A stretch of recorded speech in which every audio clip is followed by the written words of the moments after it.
Entonces, como segunda etapa de los órdenes del amor, que están vinculados a la conciencia personal, tenemos a la conciencia familiar, que es de alguna manera lo que Hellinger, junto con este estudio de lo que él llamó la conciencia sensible, pudo detallar a través de esta práctica en ciertas fases del comportamiento de esta conciencia familiar. Algo que ya estuvo presente en muchos autores o muchos pensadores a lo largo de la historia que miraban con el fenómeno colectivo de la conciencia introyectado en el individuo, como Jung con el inconsciente colectivo, o como tantos otros acá en Argentina, Pichon Rivière, con mucho de sus desarrollos de la psicología social que también tienen esa misma matriz, y que Hellinger llama conciencia familiar o conciencia de clan. Y la conciencia familiar, la característica que tiene, primero que nada, Hellinger dice que si comparamos estas dos dimensiones de la conciencia, la colectiva o la conciencia sensible y cognitiva, la conciencia personal es posterior a la conciencia colectiva arcaica. Entonces, de esta manera, para él, la conciencia colectiva surgió mucho antes que el individuo pueda diferenciarse. Y por lo tanto, en un punto, eh, es la conciencia original, dice él. Es el origen de la conciencia, la dimensión colectiva. Donde después, gracias a su desarrollo, el individuo pudo diferenciarse. Esto para mí es totalmente estructural en este trabajo, entenderlo.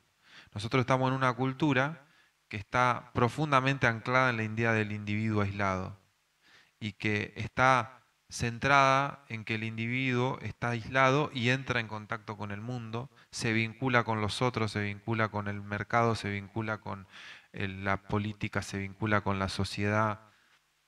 Pero esa idea es una idea muy nueva, en realidad tiene 300 años, 400 años para que sea una idea, que se empieza a sustentar esa idea cuando se fundan los estados, naciones, y cuando empieza el despliegue del capitalismo. Bueno, hay un montón de condiciones sociales y culturales que ponen al individuo en el centro de la escena por primera vez en la historia de la humanidad. Siempre el individuo fue periférico. Lo importante siempre fue el grupo.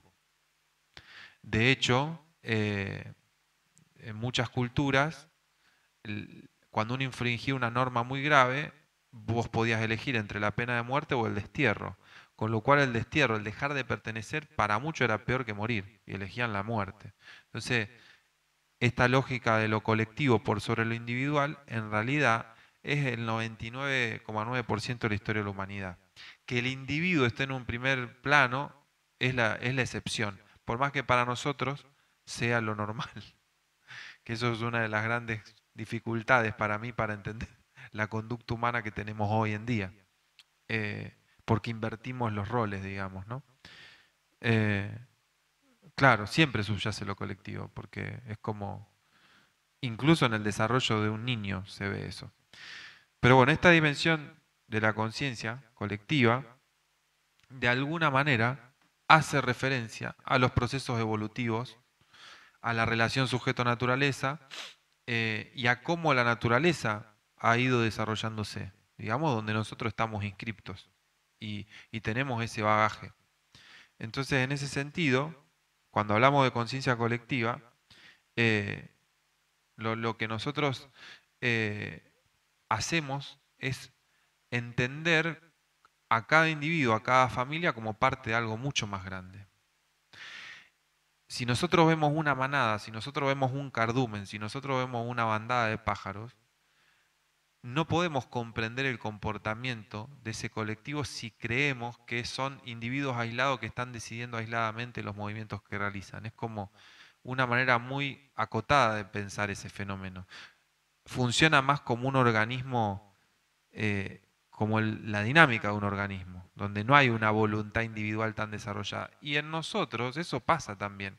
Cualquier persona que haya estado en una manifestación donde hay mucha gente, donde está la masa actuando, muchas veces eso te lleva a actuar de determinada manera, donde incluso te enajenás individualmente. De hecho, muchas de estas situaciones donde un grupo golpea a una persona, estas situaciones que salen mucho en la tele, donde se dan dinámica tan perversa o tiene como esta lógica detrás muchas veces, como los individuos en la dinámica del grupo como que actúan fuera de sí, irracionalmente, ¿no? Porque aparece una dimensión muy primitiva en ese proceso, que es muy difícil de entender cuando se le evalúa individualmente. Acá en Rosario hubo todo un estudio muy interesante de un amigo que trabaja en cárceles y en su momento hizo una investigación con otra gente sobre un linchamiento que hubo acá en Rosario, muy famoso, de un ladrón, donde ciertos vecinos, como 8 o 9 vecinos, lo mataron. Y se estudió mucho ese comportamiento porque nunca se supo quiénes fueron. Entonces, en la investigación la pregunta que surgiera, bueno, ¿cómo esas personas que hicieron eso conviven con ese hecho? ¿Cómo se lo explican a sí mismos? ¿Cómo existe ese pacto de silencio? ¿Cómo eso sucedió cuando empezó a suceder? ¿Por qué cada uno fue participando como participó hasta ese de final? Y cómo eso, si yo lo estudio al individuo como aisladamente, como cada individuo tomando la decisión de ir a matar a esa persona, quizá no voy a llegar a una respuesta muy completa, digamos, ¿no?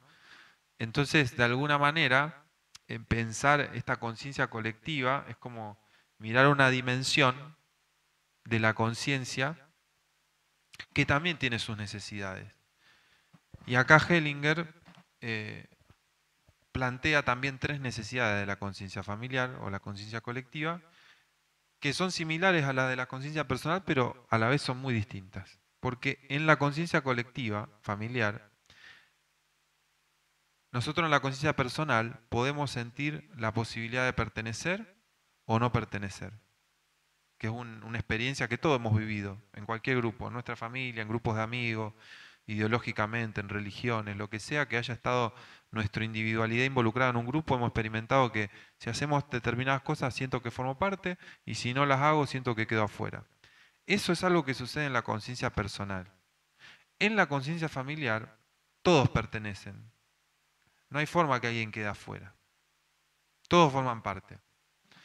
Los buenos, los malos, los lindos, los feos, los justos, los injustos. Por el solo hecho de formar parte de la historia, todos tienen su lugar y pertenecen. Por lo tanto, cuando en una familia, desde la conciencia personal de distintos miembros, alguien es excluido, por la razón que fuere, sea una buena razón o una mala razón, porque alguien es un violador, porque alguien cambió de religión, porque alguien se dedicó a algo que no, la familia no quería que se dedique para nombrar cosas totalmente distintas, pero por lo cual deriva, o por lo que alguien era adicto, no sé, de una exclusión de esa persona, esa exclusión se da en la conciencia personal, porque en la conciencia familiar todos son iguales. Nadie puede ser excluido. Y justamente cuando se excluye a alguien en la conciencia personal, la conciencia familiar lo que hace es traer ese emergente, muchas veces en otra generación, que hace visible esa exclusión. Y eso es una implicancia. Después veremos la clase que viene qué son las implicancias. Y eso se da porque justamente todos estamos vinculados a nuestra ancestralidad. Yo no puedo elegir quiénes son mis abuelos, quiénes no son mis abuelos. Mis abuelos, mis bisabuelos, mis padres, todos pertenecen y forman parte de mi historia. Y ahí entra la segunda necesidad de la conciencia, que es que hay una jerarquía en esa estructura vincular. Esa jerarquía tiene que ver con el tiempo y que es también propia de la estructura de la evolución. Los que están antes le dan origen a los que están después. O sea, mis bisabuelos no existen por mí, pero yo sí existo por ellos. Y eso es una gran diferencia, que establece una jerarquía. Yo estoy vivo gracias a todos ellos. Ellos no están vivos gracias a mí. Y eso hace, en el orden temporal, que por lo tanto, en los progénitos, en los que nacemos después, se expresen cosas del pasado. Si algo fue excluido en el pasado, se expresa en los que vienen después, intentando recomponer eso que fue excluido. Por eso, como última necesidad o característica o cualidad de la conciencia familiar, es que hay un orden integral. Todo forma parte y todos estamos conectados a esa red, por lo cual, de alguna manera, no hay una fuera de eso. Y eso para la mirada estrictamente individualista de la conciencia muchas veces es percibido como un límite, como si entonces yo estoy condicionado, entonces ¿dónde está mi libertad? Porque justamente este paradigma de pensar la conciencia en estos términos implica como, si querés sacarlo ya la imagen esa, ya no hace falta, implica como todo un paradigma nuevo de la subjetividad y de la libertad.